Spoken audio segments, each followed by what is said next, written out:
Genius Nation, what's going on? Welcome to a brand new day, a day that you've never seen before, a day that you will never see again. This day is unique. So, welcome to a brand new day wherever you are in the world. I hope that your day has started off fantastic.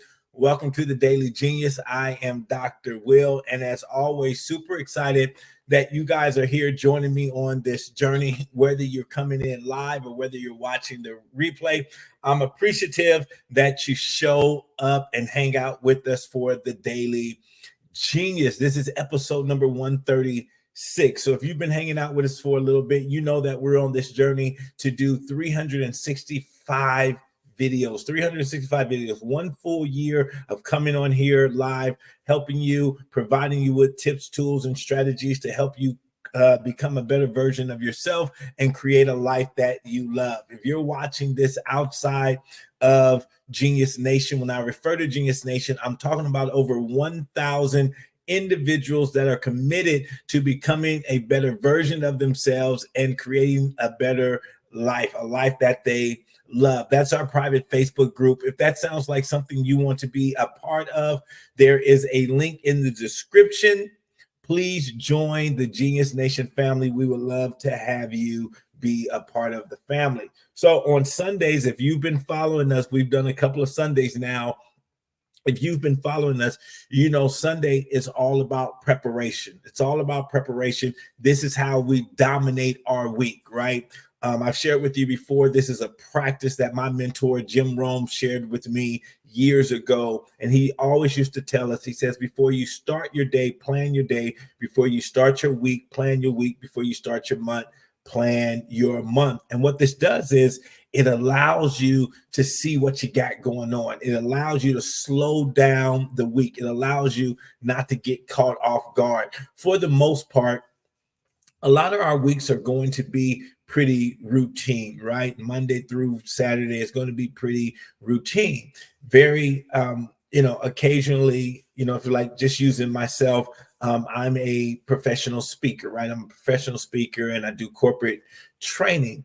And so every day I'm not doing that. Every day it's not what we call game day. And this is a concept that I learned from playing football and working with professional athletes. Every day is not game day, but you're always preparing for your game day. So with that same philosophy, we like to look at our week like that. So if I look at my week and I see what do I have going on this week, I see Monday, I have some things going on. I see Tuesday, I have some things going on. So for me, those are 2 game days. So I'm going to structure my week around those 2 game days. So I know today is Sunday. I have something going on tomorrow. So today I'm going to use some of my time today to prepare for Monday and Tuesday. Then I know on Wednesday, Thursday, Friday, have a pretty lax week, so I can kind of maneuver my week around that. But I want us to today to kind of extend even beyond this week and think about something that we call forecasting, right? Forecasting.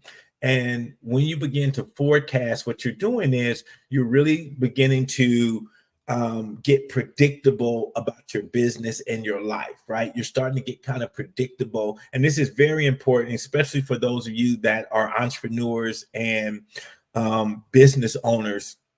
You want to start this practice of forecasting, especially if you have a business that's kind of like seasonal. And we see this a lot in retail, right? We see this a lot in retail, how they plan. And so we usually complain about it, but actually it's an effective way of running your business when it comes to forecasting. So usually we'll go into a store and we'll see that they're already preparing for an event that's 2 to 3 months down the road, right? So we'll come in February, March, and they'll already start having, the stuff for summertime.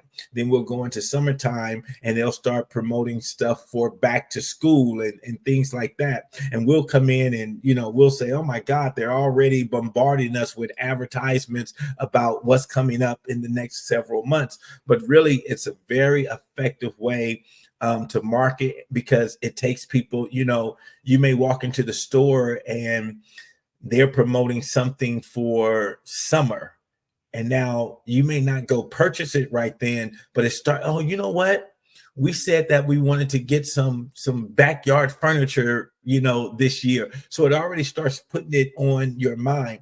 And so when we bring it to our business and our day-to-day activities, if you can start forecasting, you're going to be in a better position. And so once again, for those of you that have seasonal types of business, like for me, I work in the school system. So for instance, in the summertime, there's no school. So there's really no events going on in the summer per se for schools. So if you work in the school market, you need to know that. You need to know, okay, June, July, August are going to be different months financially. So what can I do in January to make sure that when I get to June, July, August, my revenue is not impacted, right? My revenue is not impacted. And so maybe I create something for teachers. Maybe I create something for students tutoring during the summer, something to keep my revenue going.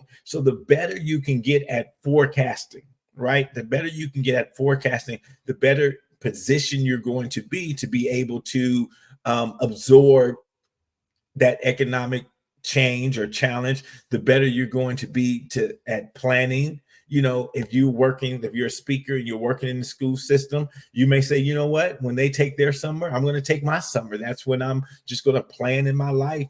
You may say, I want to be on the same school schedule, so I'm only going to work 9 months a year.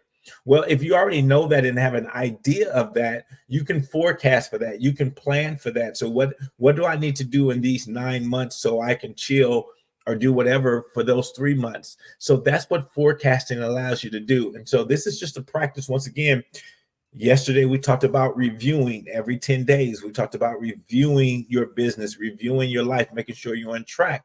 But also we want to look at the future as well. So this is a practice that you want to implement as well into your life, into your business, into your entrepreneurship.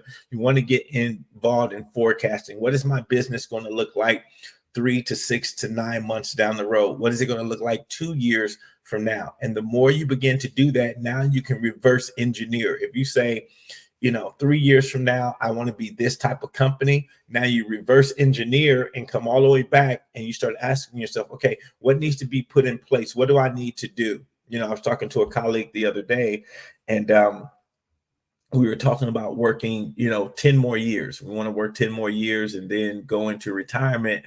And so what needs to happen? Like, we're future forecasting. So if we want to stop working in 10 years, what needs to happen today? What do we need to start putting in place today to make that happen? So, you're a career professional. Maybe you're looking to retire. What do you need to do with your 401k? What type of forecasting do you need to do? So that's what I have for you today. Think about it. What will my life look like in a couple of years, in a couple of months? I can get ahead of that by forecasting. All right. Like I always tell you guys, go out there and be your brilliant, amazing, genius selves today.